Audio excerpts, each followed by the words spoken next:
Hello students, fifth unit हमने start करी थी काइनेटिक्स की, जिसमें अभी तक हमने पढ़ लिया था रेट ऑफ रिएक्शन क्या होता है।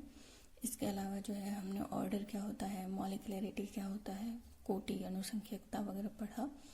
इसके साथ ही हमने रेट लॉ के बारे में पढ़ा। अलग अलग रिएक्शंस के लिए, अलग अलग ऑर्डर के रिएक्शंस के लिए यूनिट क्या होगी रेट कांस्टेंट के लिए, वो भी देखा हमने। और जीरो ऑर्डर रिएक्शन और फर्स्ट ऑर्डर रिएक्शन के लिए रेट कांस्टेंट का फॉर्मूला भी डिराइव किया। ठीक है, नेक्स्ट हम शुरू करते हैं सेकेंड ऑर्डर रिएक्शन के लिए रेट कांस्टेंट का फॉर्मूला किस तरह से हम डिराइव करेंगे, और साथ ही उनकी हाफ लाइफ वगैरह के बारे में भी स्टडी करेंगे। तो चलो शुरू करते हैं सेकेंड ऑर्डर रेट कांस्टेंट के लिए सेकेंड ऑर्डर रिएक्शन के लिए रेट कांस्टेंट का फॉर्मूला डिराइव करते हैं। यहाँ पर सेकेंड ऑर्डर रिएक्शन के लिए रेट कांस्टेंट के फॉर्मूला डिराइव करने के लिए दो केस होंगे हमारे पास। जीरो और फर्स्ट ऑर्डर में तो हमने एक ही रेट कांस्टेंट डिराइव किया है। ठीक है, यहाँ पर हमारे पास दो केस होंगे और दोनों केस के लिए अलग अलग रेट कांस्टेंट का फॉर्मूला हम यहाँ पे डिराइव करेंगे। पहला केस तो है कि जब हम जो रिएक्टेंट ले रहे हैं, माना कि कोई कॉनिकल फ्लास्क है, आपने उसमें दो रिएक्टेंट लिए। सेकेंड ऑर्डर रिएक्शन की बात कर रहे हैं हम, तो हम क्या करेंगे, दो रिएक्टेंट लेंगे। ओके, तो एक कॉनिकल फ्लास्क में आपने एक्स और वाई दो रिएक्टेंट लिए। अब इन दोनों रिएक्टेंट की, पहला केस तो यह है कि दोनों रिएक्टेंट की कंसंट्रेशन यदि सेम है तो रेट कांस्टेंट का फॉर्मूला क्या होगा। और दूसरा केस है कि एक्स और वाई जो दो रिएक्टेंट आपने लिए हैं, उनकी कंसंट्रेशन अगर डिफरेंट हो तब रेट कांस्टेंट का फॉर्मूला क्या होगा। तो यहाँ पे हम सबसे पहले सेम कंसंट्रेशन के लिए रेट कांस्टेंट का फॉर्मूला डिराइव करेंगे। ठीक है, तो पहला केस लेते हैं फॉर सेम कंसंट्रेशन। रिएक्टेंट हमने लिया है एक्स और वाई। ठीक है, एक्स और वाई रिएक्ट करके यहाँ पे प्रोडक्ट का फॉर्मेशन करता है। और पहला केस क्योंकि सेम कंसंट्रेशन का ले रहे हैं, तो एक्स की कंसंट्रेशन भी ए है और वाई की कंसंट्रेशन भी ए है। या फिर आप कह सकते हो कि मान लो ये भी मैंने एक्स भी मैंने 2 मोल लिया और वाई भी मैंने 2 मोल लिया। उस केस में रेट कांस्टेंट का फॉर्मूला हम कैसे डिराइव करेंगे। ठीक है, तो यहाँ पे अभी देखते हैं कि इनिशियली जो है इस पूरे एक्स और वाई जो रिएक्टेंट है दोनों, इसका जो ये मिक्सचर यहाँ पे बना है, उसका ओवरऑल जो है वो कंसंट्रेशन वो क्या ले लूँ मैं, ए के बराबर ले लूँ। एक्स की ए है, वाई की ए है, पर ओवरऑल मिक्सचर की कंसंट्रेशन में ले लूँ ए के बराबर। तो टाइम 0 पे कंसंट्रेशन हमारे रिएक्टेंट की क्या है, ए है। और टाइम 0 जब आपने बस लिया ही है, अभी रिएक्शन स्टार्ट नहीं हुई है, उस केस में प्रोडक्ट क्या होगा, यहाँ पे 0 रहेगा। और टाइम 0 पे रिएक्टेंट की कंसंट्रेशन क्या होगी, यहाँ पे ए। कंफ्यूज नहीं होना है कि ए तो लिया था, ये की लिखा।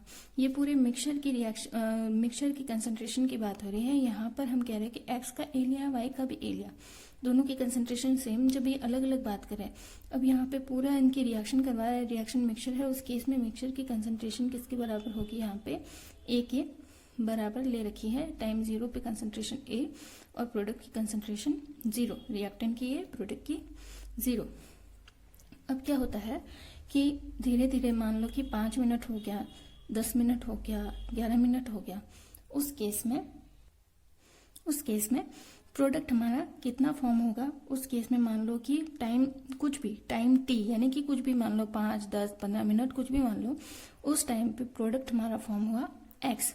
तो जब प्रोडक्ट ए में से एक्स चला गया है, ठीक है, क्योंकि ए तो इनिशियल कंसंट्रेशन था, उसमें से एक्स हमारा प्रोडक्ट बन गया है टाइम पे, टी टाइम पे। ठीक है, तो यहाँ पर ए में से ये एक्स जो है वो माइनस हो जाएगा। ठीक है, और क्योंकि रिएक्टेंट 2 है तो यहाँ पे हम क्या लिख देंगे, 2। क्लियर है चीज। ठीक है, अब यहाँ पे हम देखते हैं कि यहाँ पे हमें रेट कांस्टेंट का फॉर्मूला कैसे डिराइव करना है, रेट लॉ को यूज करते हुए। रेट लॉ आपने प्रीवियस क्लासेस में पढ़ा है, तो रेट लॉ के अकॉर्डिंग क्या होता है यहाँ पे, तो रेट लॉ के अकॉर्डिंग क्या होता है, rate of reaction is proportional to concentration of reactant. ये क्या है, ए माइनस एक्स क्या है, ए माइनस एक्स क्या है, यहाँ पे टी टाइम पे रिएक्टेंट की कंसंट्रेशन है। और क्योंकि यहाँ पर दो सेकेंड ऑर्डर रिएक्शन है, इसलिए इसके पावर में क्या लग जाएगा, 2 लग जाएगा। ठीक है, तो अभिक्रिया की दर, रेट लॉ के अकॉर्डिंग अभिक्रिया की दर जो है वो प्रोपोर्शनल होती है रिएक्टेंट की कंसंट्रेशन के। ठीक है, क्लियर ये चीज। अब यहाँ पे देखो कि हम रेट लॉ को लिखते थे, रेट लॉ में जब हम अभिक्रिया की दर लिखते थे तो हम क्या कहते थे, अगर हम रिएक्टेंट के टर्म में शो कर रहे हैं रेट ऑफ रिएक्शन को, तो हम वहां पे क्या करते थे, माइनस लगा देते थे। ठीक है, तो यहाँ पे ये कंसंट्रेशन के लिए हम क्या लगा रहे हैं, यहाँ पे टी टाइम पे रिएक्टेंट की कंसंट्रेशन कितनी प्रोडक्ट में कन्वर्ट हो गई। तो रिएक्टेंट तो कन्वर्ट होगा, मतलब कि टाइम के साथ क्या होगा, रिएक्टेंट की कंसंट्रेशन तो डिक्रीज होगी, तो हम यहाँ पे माइनस लिख रहे हैं। ठीक है, और टाइम के साथ प्रोडक्ट की कंसंट्रेशन क्या होगी, बढ़ेगी, तो यहाँ पे हम लिख रहे हैं प्लस, जो कि दोनों एक दूसरे के बराबर होता है। ये पढ़ चुके हैं हम प्रीवियस क्लास में। ठीक है, अब यहाँ पर क्या कर रहे हैं, हमें तो जैसे तैसे हमारा रेट कांस्टेंट का फॉर्मूला डिराइव करना है, डेरिवेशन करना है। तो अब हम क्या कर रहे हैं, यहाँ पे ये प्लस था, ये माइनस था, अगर मैं माइनस से इसको मल्टीप्लाई कर दूं और माइनस से ही इसको भी मल्टीप्लाई कर दूं, तो माइनस माइनस क्या हो जाएगा, प्लस हो गया यहाँ पे, और माइनस प्लस क्या हो गया, माइनस हो गया। तो ये दोनों जब बराबर है, इधर भी माइनस से मल्टीप्लाई किया, इधर भी किया, तो कोई फर्क नहीं पड़ा इक्वेशन को। ठीक है, तो अब हमारे पास हमें जो चाहिए था वो मिल गया है, क्या, d a minus x d t को हम लिख सकते हैं minus d x by d t. तो यहाँ पे हम लिख देंगे ये minus d x by d t, proportionality का साइन हटेगा तो किया आ जाएगा, और ये वापस रिएक्टेंट की कंसंट्रेशन की पावर 2 क्यों, क्योंकि ये सेकेंड ऑर्डर रिएक्शन है। ठीक है, अब नेक्स्ट हम क्या कर देते हैं, इतना तो हमने लिख लिया। ओके, नेक्स्ट हम क्या करेंगे, यहाँ पे अब हम यहाँ पे वेरिएबल्स को यहाँ पे सेपरेट कर देंगे। क्या कर देंगे, dt हम इधर ले जाएंगे इस साइड में, और a माइनस एक्स की पावर 2 कहाँ ले जाएंगे, इसके नीचे। तो ये हमने लिख दिया dx by a minus x की पावर 2। ठीक है, और यहाँ पे माइनस साइन था, ये माइनस हो गया, और यहाँ पे जो है dt, आप इसको इस तरह से लिख लो, पहले तो डायरेक्ट लिख दिया है मैंने, ये इस तरह से सेपरेट आउट हो जाएगा। ठीक है, ये माइनस इज इक्वल टू के डी टी। अब हम क्या करेंगे, यहाँ पे इसका क्या लेंगे, हम इंटीग्रेशन लेंगे। किसका, इसका हम इंटीग्रेशन लेंगे, इसको, क्योंकि के तो कांस्टेंट है तो इंटीग्रेशन साइन के बाहर आएगा, और यहाँ पे 0 से t टाइम पर जो है हम इसको इंटीग्रेट करेंगे dt को, और यहाँ पे जो है 0 से x टाइम पर इंटीग्रेट करेंगे। ठीक है, तो ये हमारा साइन हो गया यहाँ पे, या यहाँ इक्वेशन लिखती है 0 से x के बीच में हम इंटीग्रेट करेंगे dx by a minus x की पावर 2 को, और क्योंकि k कांस्टेंट है बाहर आ गया, 0 से t पर dt को इंटीग्रेशन करेंगे। ठीक है, अब यहाँ पर जो है इंटीग्रेशन कैसे होता है वो देखो, a बाय सिंपल इक्वेशन से बताती हूँ। इसको समझने के लिए मैं a माइनस एक्स को x लिख सकती हूँ। ठीक है, और ये मैंने लिख दिया dx। ओके, ये वाला इक्वेशन मैंने लिख दिया 1 बाय एक्स स्क्वायर dx। अगर आप यहाँ पे 1 लिख दो तो एक ही बात है। ठीक है, अब यहाँ पे देखो क्या हुआ है, अब यहाँ पे आप कह रहे हो कि इंटीग्रेशन कर रहे हैं हम 0 से लेके x के बीच में। तो यहाँ पे 0 से लेके x के बीच में जब आप इंटीग्रेट करते हो तो क्या होता है, x की पावर, एक मिनट, हाँ, इसको ऊपर ले जाओ तो ये हो जाएगा -2 dx 0 से x। इस तरह से लिख सकते हैं, 1 बाय एक्स स्क्वायर को हम लिख सकते हैं x की पावर -2, जैसे ही ऊपर जाएगा पावर में जो है वो माइनस में आ जाएगा, तो इस वाली इक्वेशन को हम इस तरह से भी लिख सकते हैं। अब हम कर रहे हैं इंटीग्रेट, तो इंटीग्रेट करते हैं तो क्या होता है, +1 बाय, ये जो लगा हुआ है पावर में, ये ऐसे कैसे नीचे लिखेंगे। क्लियर ये चीज। ठीक है, अब यहाँ पे ये किया आपने, अब यहाँ पे क्या आ गया, यहाँ पे -1 आ जाएगा, -2 + 1 -1 आ गया, और यहाँ पे भी -1 आ गया। ठीक है, अब आप इसको लिख सकते हो, ये -1 है जब नॉमिनेटर में है तब -1 है, जब डिनोमिनेटर में आ जाएगा तो क्या लिख देंगे हम 1 बाय एक्स, और क्योंकि ये माइनस साइन था तो ये माइनस साइन यहाँ पे रहेगा।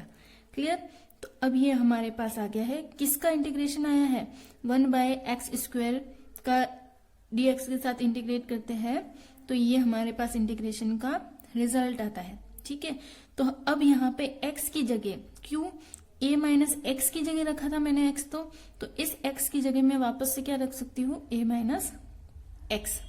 ठीक है, तो इसका इंटीग्रेशन में लिख सकती हूँ यहाँ पे -1/a माइनस एक्स।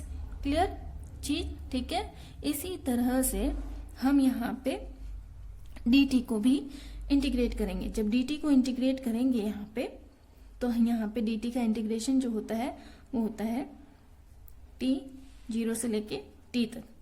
अब यहाँ पे ये इनिशियल है, ये फाइनल है, तो ये हो जाएगा t माइनस 0 और इंटीग्रेशन का साइन हटते ही आ जाएगा c। ओके, तो ये आ जाएगा हमारे पास t प्लस c, और क्योंकि बाहर कांस्टेंट था तो ये आ गया हमारे पास kt प्लस c। क्लियर ये चीज?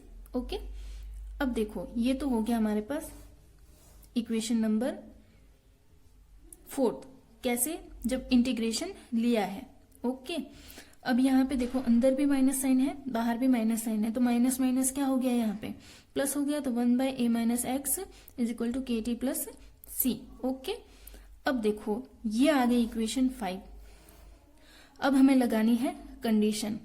कंडीशन क्या लगा रहे हैं, अगर t में 0 रख दू, t की वैल्यू, और x की वैल्यू भी रख दू 0, तो रख दो। फिर यहाँ पे x की वैल्यू रखी मैंने 0 और t की वैल्यू भी रखी 0, तो ये k इंटू 0 क्या हो गया, 0 हो गया, और ये क्या हो जाएगा, ये वैल्यू 0 रख देंगे तो पीछे क्या आ जाएगा, a 1/a, और ये पूरा 0 हो गया, तो 1/a इज इक्वल टू क्या आ गया, c के बराबर आ गया। तो अब c यहाँ पे जो कांस्टेंट था, इंटीग्रेशन कांस्टेंट था, इंटीग्रेशन का साइन हटते ही कांस्टेंट आया था। ठीक है, तो अब इस c की वैल्यू की जगह हम क्या पुट कर देंगे, 1/a पुट कर देंगे। क्लियर है चीज? तो अब देखते हैं कि 1/a पुट करने पर क्या होता है। तो यहाँ इक्वेशन नंबर 7 से इक्वेशन नंबर 5 में वैल्यू पुट करने पर c की क्या इक्वेशन बनती है 1/a minus x is equal to kt plus 1/a। ठीक है, यहाँ पे पुट कर दिया, तो 1/a minus x is equal to kt plus 1/a। Okay, अब देखो, अब आगे खेल देखो, a माइनस एक्स इधर ले आओ, सेम वेरिएबल है यहाँ पे, इधर ले आओ इसको, माइनस a kt। समझ में आ रहा है? प्लस में 1/a था, बराबर के उधर ले गए तो -1/a is equal to kt हो गया। क्लियर ये चीज? ओके, अब यहाँ पे क्या लेंगे, इसका एलसीएम ले लेंगे, तो एलसीएम क्या आ जाएगा, a माइनस एक्स और a। ओके, अब यहाँ पे a minus x a minus cancer, और यहाँ पे हो जाएगा a मल्टीप्लाई हो जाएगा, इसे एलसीएम लेना तो आता है, इस तरह से a माइनस a से a कैंसल, और ये मल्टीप्लाई में आ जाएगा a minus x is equal to kt। Clear ये चीज? तो अब देखो माइनस साइन है और अंदर भी माइनस साइन है, तो ये हो जाएगा हमारा plus sign, a minus x a plus से माइनस कैंसल हो जाएगा यहाँ पे। ठीक है, तो ये हो जाएगा kt, x is equal to a minus x, a is equal to kt। Clear? अब हमें तो क्या चाहिए, ओवरऑल हमें चाहिए क्या, हमें तो सेकेंड ऑर्डर के लिए रेट कांस्टेंट का फॉर्मूला डिराइव करना है। ये रहा हमारे पास रेट कांस्टेंट, के यहाँ पे क्या है, रेट कांस्टेंट है, तो हमें तो यही इसी की तो वैल्यू चाहिए थी, तो ये हो गया हमारे पास, t इधर चला जाएगा, डिनोमिनेटर में आ जाएगा, ये 1/t a minus x a।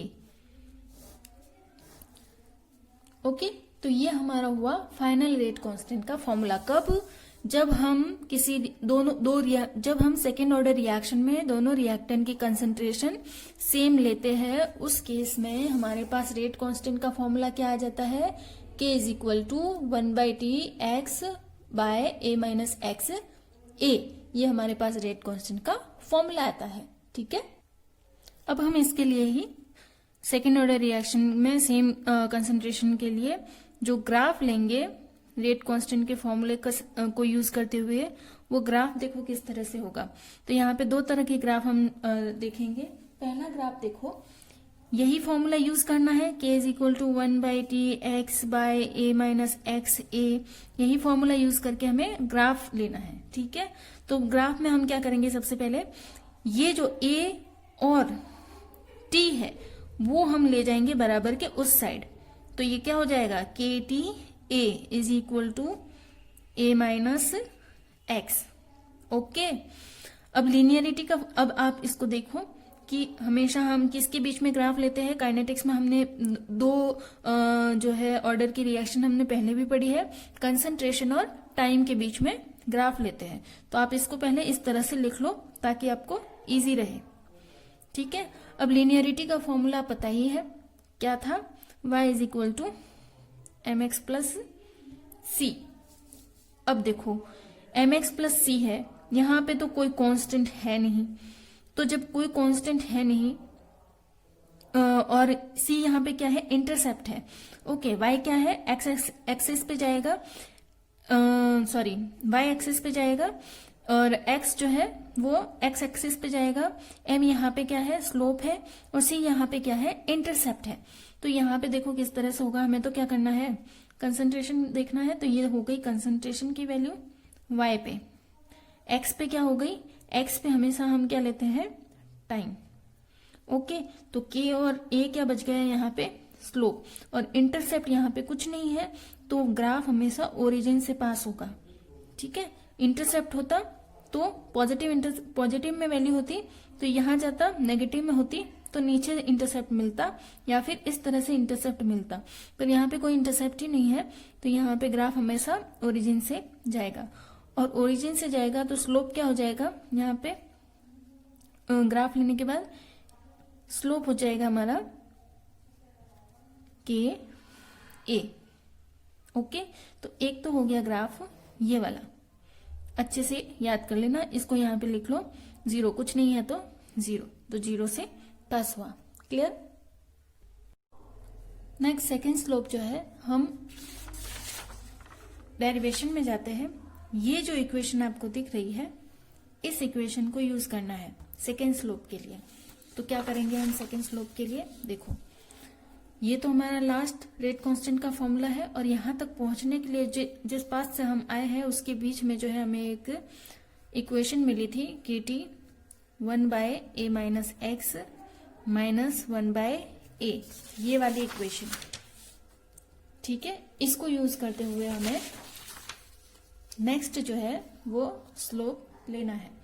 तो देखो वो किस तरह से होगा, सिंपल है।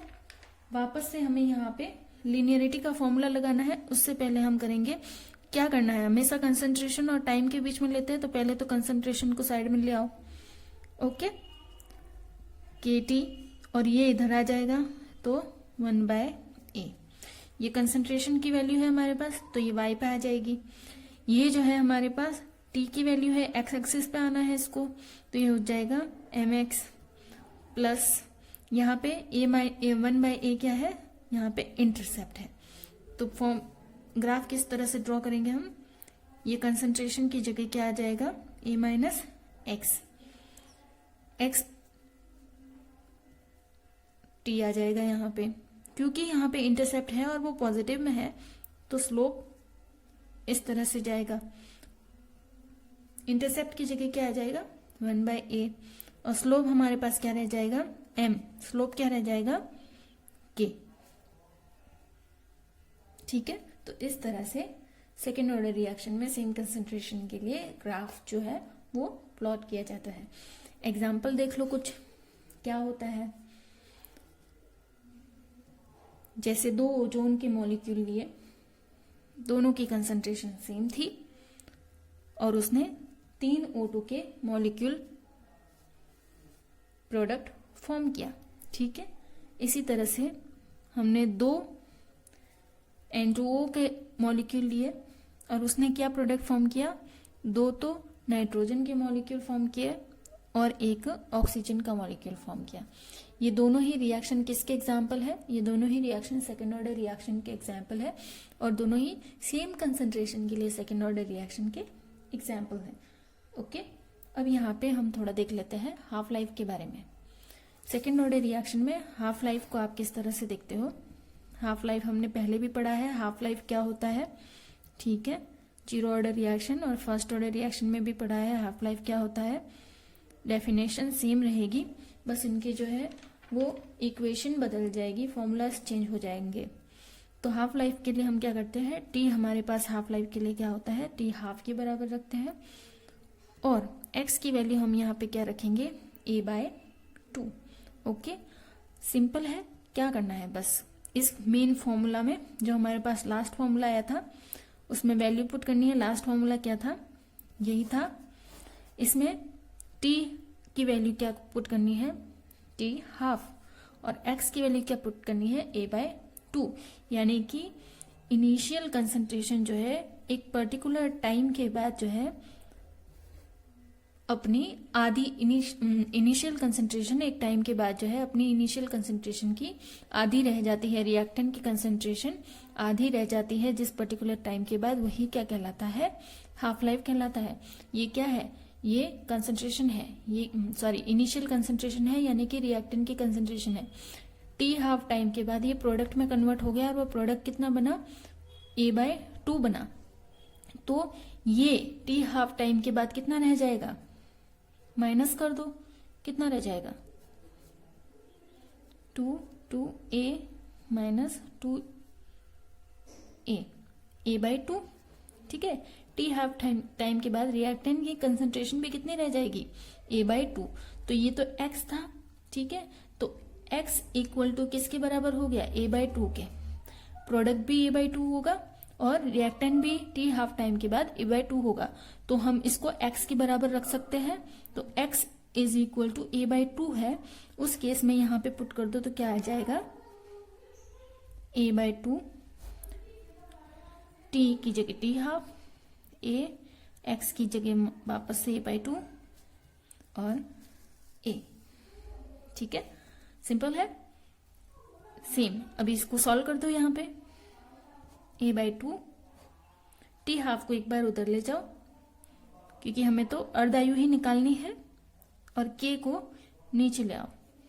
इसको सॉल्व कर दो, यहीं पे 2 × 1 2 और इंटू 2a कैंसल, और ये a एलसीएम लेना आता है सबको, ठीक है। छठी सातवीं की बात है। ओके, 2a माइनस a कितना हो गया, a/2, a माइनस a/2, और ये पीछे कितना बच गया, a। कैंसिल कर सकते हैं इसको a/2 से, a/2 यहाँ पे कैंसिल हो जाएगा। तो टी हाफ हमारे पास कितना आ जाएगा, फाइनली टी हाफ हमारे पास आ जाएगा KA। क्लियर। यहाँ पे जो है 1/k तो क्या हो गया, कांस्टेंट हो गया है। तो पीछे क्या बचा है, a बचा है, ठीक है। तो यहां से हम क्या कह सकते हैं, यहां से हम कह सकते हैं कि टी हाफ जो है वो प्रोपोर्शनल होता है 1/a के। किस केस में, सेकेंड ऑर्डर रिएक्शन जब सेम कंसेंट्रेशन लेते हैं उस केस में टी हाफ जो है वो प्रोपोर्शनल होता है 1/a के। यानी कि हाफ लाइफ जो है वो रिएक्टेंट की इनिशियल कंसेंट्रेशन पर निर्भर करती है सेकेंड ऑर्डर रिएक्शन में, फर्स्ट ऑर्डर रिएक्शन में नहीं करती है। पर निर्भर भी कैसे करती है, इनवर्सली प्रोपोर्शनल होती है। टी हाफ जो है वो इनिशियल कंसेंट्रेशन के इनवर्सली प्रोपोर्शनल होती है, ठीक है। क्लियर ये चीज। जीरो ऑर्डर रिएक्शन में डायरेक्टली प्रोपोर्शनल होती है, फर्स्ट ऑर्डर रिएक्शन में डिपेंड ही नहीं करता है अर्धायु उसकी इनिशियल कंसेंट्रेशन के, और सेकेंड ऑर्डर रिएक्शन में टी हाफ जो है वो रिएक्टेंट के कंसेंट्रेशन के इनवर्सली प्रोपोर्शनल होती है। क्लियर ये चीज। तो यहाँ पर जो है सेम कंसेंट्रेशन के लिए सेकेंड ऑर्डर रिएक्शन के लिए रेट कांस्टेंट का फॉर्मूला, उसकी हाफ लाइफ और ग्राफ वगैरह सब हमने देख लिया, ठीक है। नेक्स्ट जो है होगा क्लास, उसमें हम पढ़ेंगे सेकेंड ऑर्डर रिएक्शन का ही, कब, जब डिफरेंट कंसेंट्रेशन लेंगे तब रेट कांस्टेंट का फॉर्मूला क्या होगा, ठीक है। ओके।